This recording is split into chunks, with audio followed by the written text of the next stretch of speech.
प्रेम से बोलिए शाम शिव पुत्र श्री गणेश की जय। प्यारे भक्तों, आपको मेरा प्यार भरा राधे राधे। आज आषाढ़ मास के बृहस्पतिवार को हम सुनेंगे बृहस्पति देव की कथा। उसके बाद सुनेंगे श्री हरि विष्णु चालीसा। तो आइए प्रेम पूर्वक श्री हरि विष्णु का ध्यान करते हुए कथा को सुनपान करते हैं। भारतवर्ष में एक प्रतापी और दानी राजा राज्य किया करता था। वह नित्य गरीबों और ब्राह्मणों की सहायता करता था। यह बात उसकी रानी को अच्छी नहीं लगती थी। वह न ही गरीबों को दान देती, न ही भगवान का पूजन करती थी और राजा को भी दान देने से मना किया करती थी। एक दिन राजा शिकार खेलने वन को गए हुए थे तो रानी महल में अकेली थी। उसी समय बृहस्पति देव साधु के भेष में राजा के महल में भिक्षा के लिए गए और भिक्षा मांगी। रानी ने भिक्षा देने से इनकार किया और कहा, हे साधु महाराज, मैं तो दान पुण्य देने से तंग आ गई हूँ। मेरा पति सारा धन लुटाते रहते हैं। मेरी इच्छा है कि हमारा सारा धन नष्ट हो जाए, फिर न बजेगी बांसुरी और न रहेगा बांस। साधु ने कहा, देवी, तुम तो बड़ी अजीब हो। धन संतान तो सभी चाहते हैं, पुत्र और लक्ष्मी तो पापी के घर भी होने चाहिए। यदि तुम्हारे पास अधिक धन है तो भूखों को भोजन दो, प्यासों के लिए प्याऊ बनवाओ, मुसाफिरों के लिए धर्मशालाएं खुलवाओ। जो निर्धन अपनी कुंवारी कन्याओं का विवाह नहीं कर सकते, उनका विवाह करा दो। ऐसे और कई अन्य काम हैं जिनके करने से तुम्हारा यश लोक परलोक में फैलेगा। परंतु रानी पर उपदेश का कोई प्रभाव नहीं पड़ा। वह बोली, महाराज, आप मुझे कुछ न समझाएं। मैं ऐसा धन नहीं चाहती जो हर जगह बांटती फिरूं। साधु ने उत्तर दिया, यदि तुम्हारी ऐसी इच्छा है तो तथास्तु। तुम ऐसा करना कि बृहस्पतिवार को घर लीपकर पीली मिट्टी से अपना सिर धोकर स्नान करना, भट्टी चढ़ाकर कपड़े धोना। ऐसा करने से आपका सारा धन नष्ट हो जाएगा। इतना कहकर वे साधु महाराज वहां से अंतर्ध्यान हो गए। साधु के अनुसार कई बातों को पूरा करते हुए रानी को केवल 3 बृहस्पतिवार ही बीते थे कि उसकी समस्त धन संपत्ति नष्ट हो गई। भोजन के लिए राजा का परिवार तरसने लगा। तब एक दिन राजा ने रानी से कहा, हे रानी, तुम यहीं रहो। मैं दूसरे देश को जाता हूँ क्योंकि यहाँ पर सभी लोग मुझे जानते हैं, इसलिए मैं कोई छोटा कार्य नहीं कर सकता। ऐसा कहकर राजा परदेश चला गया। वहाँ वह जंगल से लकड़ी काट कर लाता और शहर में बेचता। इस तरह वह अपना जीवन व्यतीत करने लगा। दूसरी ओर राजा के परदेश जाते ही रानी और दासी दुखी रहने लगे। एक बार जब रानी और दासी को 7 दिन तक बिना भोजन के रहना पड़ा तो रानी ने अपनी दासी से कहा, हे दासी, पास ही के नगर में मेरी बहन रहती है। वह बड़ी धनवान है। तू उसके पास जा और कुछ ले आ ताकि थोड़ी बहुत गुजर बसर हो जाए। दासी रानी की बहन के पास गई। उस दिन गुरुवार था और रानी की बहन उस समय बृहस्पतिवार व्रत की कथा सुन रही थी।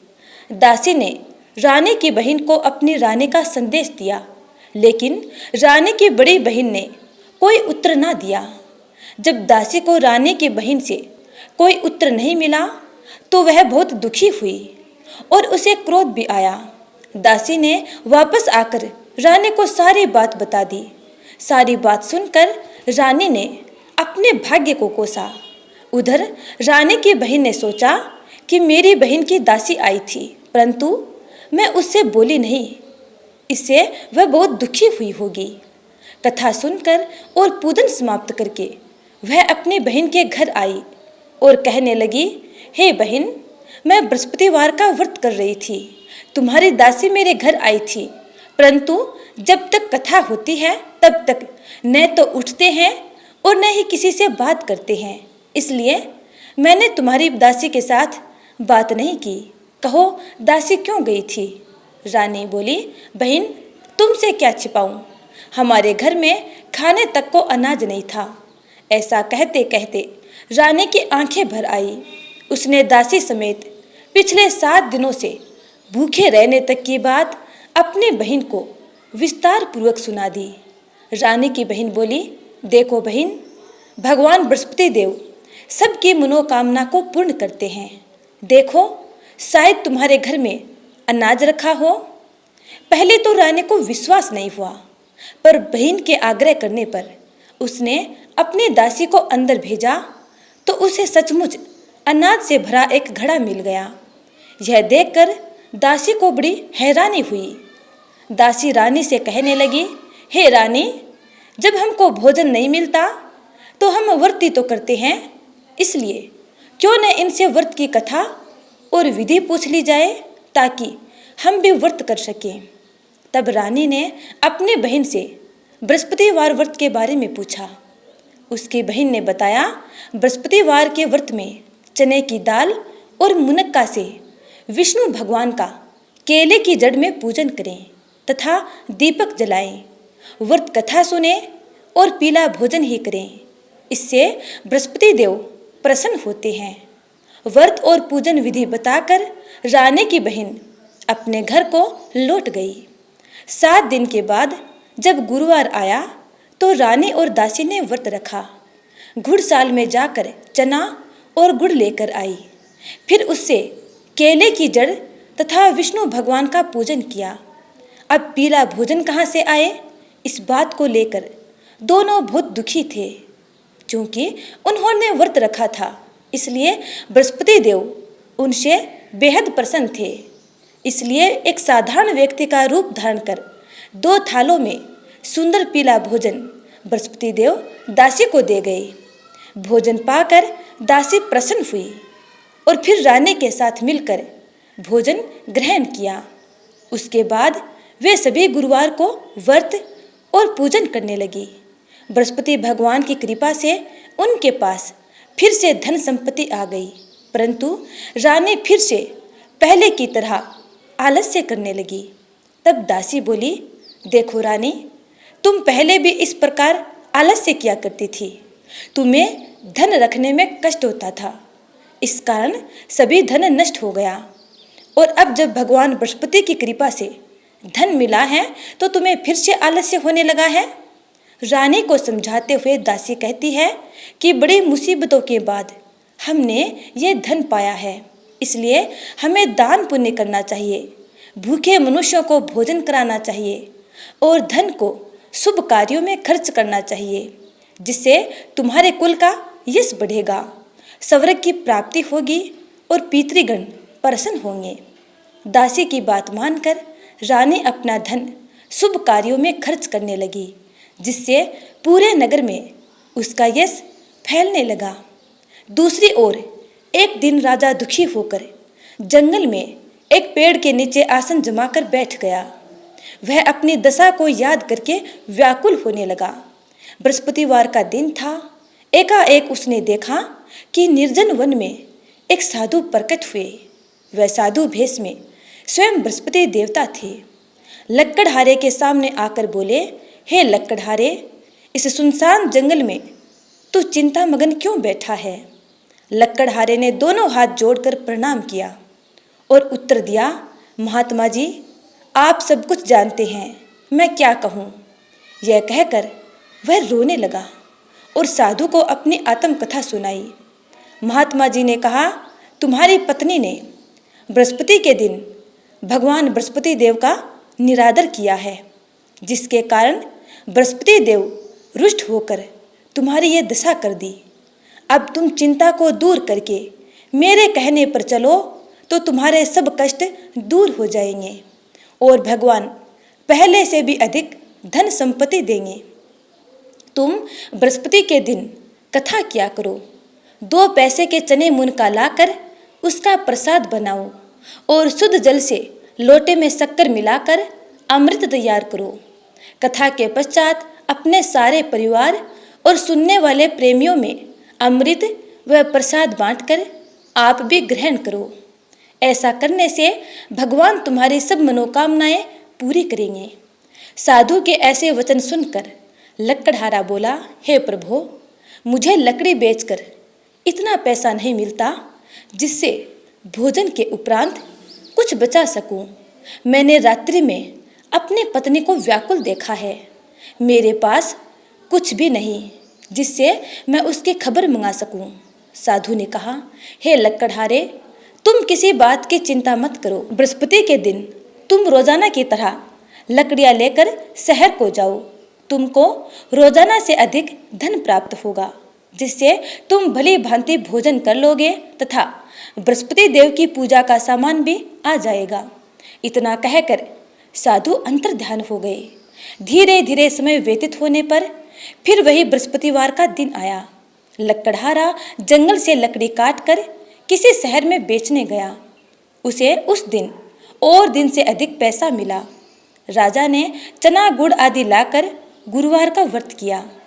उस दिन से उसके सभी क्लेश दूर हुए, परंतु जब दोबारा गुरुवार का दिन आया तो बृहस्पतिवार का व्रत करना भूल गया।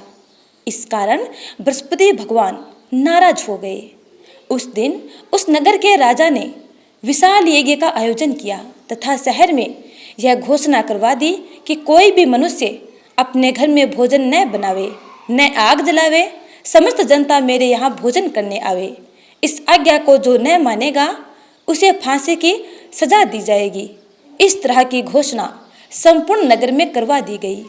राजा की आज्ञा अनुसार शहर के सभी लोग भोजन करने गए, लेकिन लक्कड़हारा कुछ देर से पहुंचा।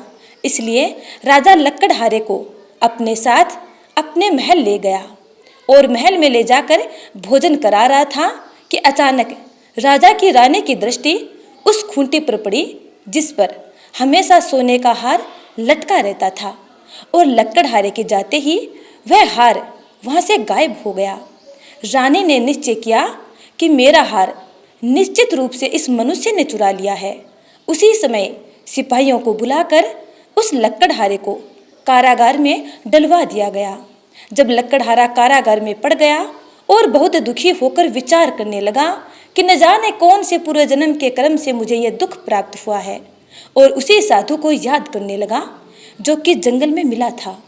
उसी समय तत्काल बृहस्पति देव साधु के रूप में प्रकट हुए और उसकी दशा को देखकर कहने लगे, अरे मूर्ख, तूने बृहस्पति देव की कथा नहीं करी, इस कारण तुझे दुख प्राप्त हुआ है। अब चिंता मत कर, बृहस्पतिवार के दिन कारागार के दरवाजे पर 4 पैसे पड़े मिलेंगे, उनसे तू बृहस्पति देव की पूजा करना, तेरे सभी कष्ट दूर हो जाएंगे। कुछ समय पश्चात बृहस्पतिवार आया और बृहस्पतिवार के दिन उस लक्कड़हारे को कारागार के दरवाजे के आगे 4 पैसे मिले। उन 4 पैसों से लक्कड़हारे ने बृहस्पति देव की कथा करी। उसी रात्रि को बृहस्पति देव ने उस नगर के राजा को सौपन में कहा, हे राजा, तुमने जिस आदमी को कारागार में बंद कर दिया है वह निर्दोष है, वह राजा है, उसे छोड़ देना। रानी का हार उसी खूंटी पर लटका है जिस पर पहले लटका हुआ था। अगर तू ऐसा नहीं करेगा तो मैं तेरे राज्य को नष्ट कर दूंगा। इस तरह रात्रि के सौपन को देखकर राजा प्रातःकाल उठा और खूंटी पर हार देखकर लक्कड़हारे को बुलाकर क्षमा याचना की तथा लक्कड़हारे को योग्य सुंदर वस्त्र आभूषण देकर विदा कर दिया। बृहस्पति देव की आज्ञा अनुसार लक्कड़हारा अपने नगर को चल दिया। राजा जब अपने नगर के निकट पहुंचा तो उसे बड़ा आश्चर्य हुआ। नगर में पहले से अधिक बाग, तालाब, कुएं तथा बहुत सी धर्मशालाएं, मंदिर आदि बन गए थे। राजा ने पूछा, यह किसके बाग और धर्मशालाएं हैं? तब नगर के सब लोग कहने लगे, यह सब रानी और बांदी के हैं। तो राजा को आश्चर्य हुआ और गुस्सा भी आया। जब रानी ने यह खबर सुनी कि राजा आ रहे हैं तो उन्होंने बांदी से कहा कि हे दासी, देख, राजा ने हमको कितनी बुरी हालत में छोड़ा था। आज हम पुनः धनवान और ऐश्वर्यवान हो गए हैं। हमारी ऐसी हालत देखकर पुनः राजा द्वार से लौट न जाए, इसलिए तू दरवाजे पर खड़ी हो जा। रानी की आज्ञा अनुसार दासी दरवाजे पर खड़ी हो गई। राजा आए तो उन्हें महल के अंदर ले गई। तब राजा ने क्रोध करके अपनी रानी से पूछा कि यह धन तुम्हें कैसे प्राप्त हुआ? तब उन्होंने कहा, हमें यह सब धन बृहस्पति देव के इस व्रत के प्रभाव से प्राप्त हुआ है। राजा ने निश्चय किया कि 7वें दिन तो हर कोई बृहस्पति देव का पूजन करते हैं, परंतु मैं प्रतिदिन दिन में 3 बार कहानी तथा रोज व्रत किया करूँगा। अब हर समय राजा के दुपट्टे में चने की दाल बंधी रहती थी तथा दिन में 3 बार कहानी कहता। एक रोज राजा ने विचार किया, चलो अपनी बहन के यहाँ हो आऊं। इस तरह निश्चय कर राजा घोड़े पर सवार हो अपनी बहन के यहाँ चलने लगा। मार्ग में उसने देखा कि कुछ आदमी एक मुर्दे को लिए जा रहे हैं। उन्हें रोककर राजा कहने लगा, अरे भाइयों, मेरी बृहस्पति देव की कथा सुन लो। वे बोले, लो, हमारा तो आदमी मर गया है, इसको अपनी कथा की पड़ी है। परंतु कुछ आदमी बोले, अच्छा कहो, हम तुम्हारी कथा अवश्य सुनेंगे। राजा ने दाल निकाली और जब कथा आदि हुई कि मुर्दा हिलने लगा और जब कथा समाप्त हो गई तो राम राम करके मनुष्य उठकर खड़ा हो गया। इसके बाद राजा आगे चला। आगे उसे एक किसान खेत में हल चलाता मिला। राजा ने उसे देख और उससे कहा, अरे भैया, तुम मेरी बृहस्पतिवार की कथा सुन लो। किसान बोला, जब तक मैं तेरी कथा सुनूंगा तब तक 4 हरैया जोत लूंगा, जा अपनी कथा किसी और को सुनाना। इस तरह राजा आगे चलने लगा। राजा के हटते ही बैल पछाड़ खाकर गिर गए तथा किसान के पेट में बड़े जोर का दर्द होने लगा। उस समय उसकी माँ रोटी लेकर आई। उसने जब ये देखा तो अपने पुत्र से सब हाल पूछा और बेटे ने सभी हाल कह दिया। तो बुढ़िया दौड़ी दौड़ी उस घुड़सवार के पास गई और उससे बोली कि मैं तुम्हारी कथा सुनूंगी, तू अपनी कथा मेरे खेत पर चलकर ही कहना। राजा ने बुढ़िया के खेत पर जाकर कथा कही, जिसके सुनते ही वह बैल उठकर खड़े हुए तथा किसान के पेट का दर्द भी बंद हो गया। अब राजा अपनी बहन के घर पहुंचा। बहन ने अपने भाई की खूब मेहमानी की। दूसरे रोज प्रातःकाल राजा जगा तो वह देखने लगा कि सब कोई भोजन कर रहे हैं। राजा ने अपनी बहन से कहा, ऐसा कोई मनुष्य है जिसने भोजन नहीं किया हो? मेरे बृहस्पतिवार की कथा सुन ले। बहन बोली, हे भैया, यह देश ऐसा ही है कि यहाँ पहले लोग भोजन करते हैं, बाद में अन्य काम करते हैं। अगर कोई पड़ोस में हो तो देख आऊं। वह ऐसा कहकर देखने चली गई, परंतु उसे कोई ऐसा व्यक्ति ना मिला जिसने भोजन न किया हो। अतः वह एक कुम्हार के घर गई जिसका लड़का बीमार था। उसे मालूम हुआ कि उनके यहाँ 3 रोज से किसी ने भोजन नहीं किया है। रानी ने अपने भाई की कथा सुनने के लिए कुम्हार से कहा। कुम्हार तैयार हो गया। इसके बाद राजा ने कुम्हार के घर जाकर बृहस्पति देव की कथा कही। कथा सुनकर कुम्हार का लड़का ठीक हो गया। अब तो राजा की प्रशंसा होने लगी। एक रोज राजा ने अपनी बहन से कहा कि हे बहन, हम अपने घर को जाएंगे, तुम भी तैयार हो जाओ। राजा की बहन ने अपनी सास से कहा।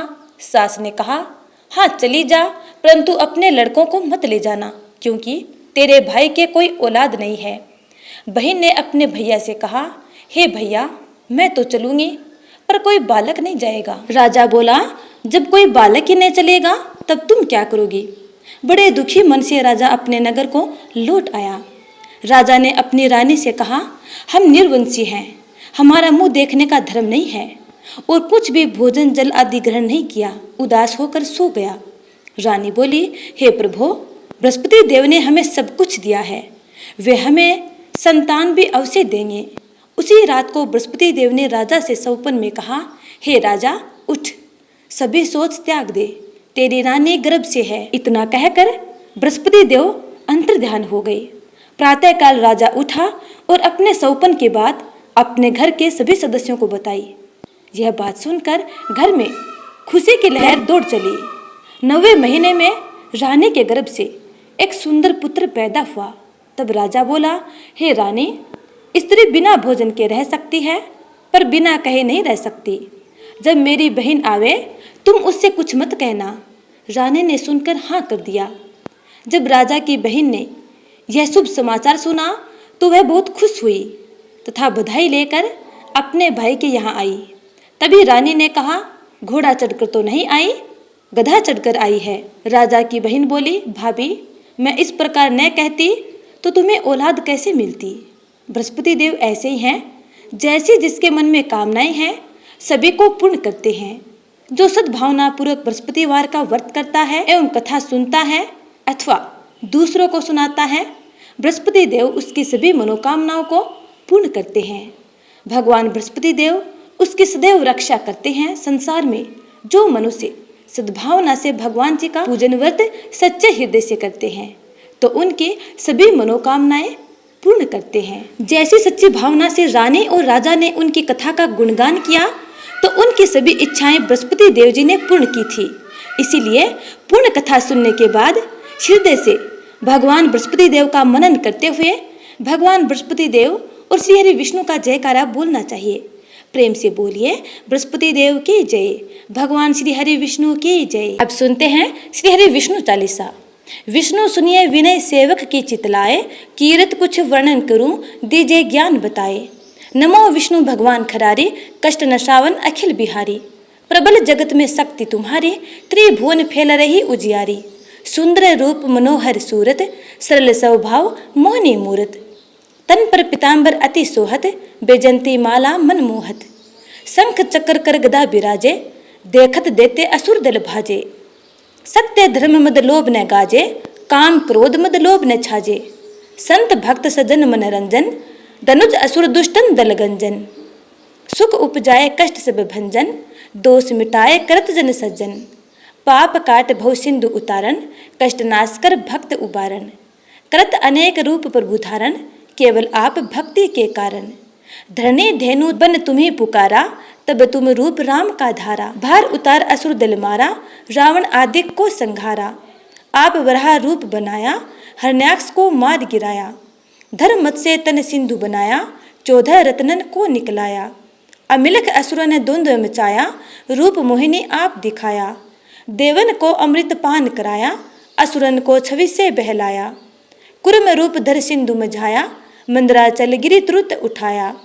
शंकर का तुम फंद छुड़ाया, भस्मासुर को रूप दिखाया। वेदन को जब असुर डुबाया, कर प्रबंध उन्हें ढूंढवाया। मोहित बनकर खल ही नचाया, उसी कर से भस्म कराया। असुर जलंधर अति बलदाई, शंकर से उनकी न लड़ाई। हार पार शिव सकल बनाई, कीन सती से छल खल जाई।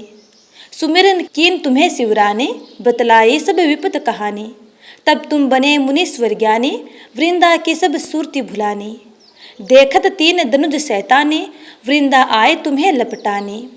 हो सप्रस धर्म क्षति माने, हना असुर उर शिव शैतानी।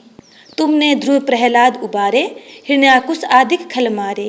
गणिका और अजा मिलतारे, भूत भक्त भव सिंधु उतारे। हरहु सकल संताप हमारे, कृपा करहु हरि सिरजन हारे। देखूं मैं निज दर्श तुम्हारे, दीन बंधु भक्तन हितकारे। चहत आपका सेवक दर्शन, करहु दया अपनी मधुसूदन।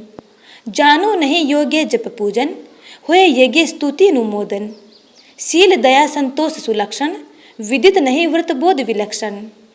करहुम आपका किस विधि पूजन, कुमति विलोक होत दुख भीषण। करहुम प्रणाम कौन विधि सुमिरन, कौन भांति में करहूँ समर्पण। सुर मुनि कृत सदा सेवकाई, हर्षित रहत परम गति पाई। दीन दुखिन पर सदा सहाय, निज जन जान लेव अपनाई। पाप दोष संताप नसाओ, भव बंधन से मुक्त कराओ। सुख संपत्ति दे सुख उपजाओ, निज चरणन का दास बनाओ। निगम सदा ये विनय सुनावे, पढ़े सुने दो दिन सुख पावे। अब सुनते हैं श्री गणेश जी की कथा। एक बुढ़िया माई थी जो हर रोज गणपति बप्पा की आराधना किया करती थी। एक दिन उसकी भक्ति से गणपति बप्पा प्रसन्न हो गए और प्रकट हो गए। बोले, बुढ़िया माई, मैं तेरी भक्ति से अत्यंत प्रसन्न हूँ, तू जो चाहे सो मांग सकती है। तब बुढ़िया माई ने कहा, हे गणपति बप्पा, मैं क्या मांगूँ और कैसे मांगूँ, मुझे तो मांगना भी नहीं आता।